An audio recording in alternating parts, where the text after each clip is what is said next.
Hey there everybody, today we're going to be taking a look at this reefer unit and what's going on here. As you can see, the numbers are flashing on the screen here. It's giving us that little caution looking triangle on the right side here, so we can see right there.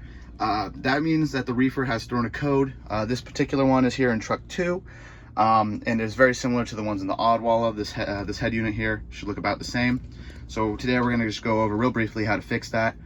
What you're going to want to do is you're going to come up to this kind of circular arrow thing right here to the top middle button. I'm going to press that, and it's going to give us a number. It's going to give us 25. So it's flashing at 25 because that is the code that it is throwing. That's what's wrong with it.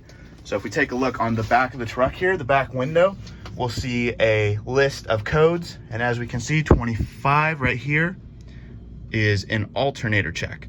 So that is what is wrong with it. So what we're going to do is we're going to write that down, and we'll report that there was code number 25, an alternator check, on truck 2.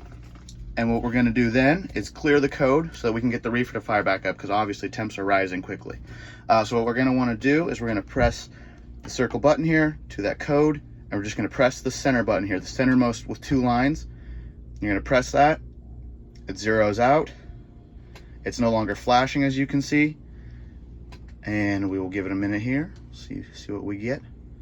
Now it has gone back, and likely you won't be able to hear it, but I can hear the reefer unit above me starting to fire up, and here shortly we should get the reefer firing up and cooling the ice back down. So if you ever run into a code, that's how we're going to clear it. Like I said, it should come right back to this, and that is how you clear a code.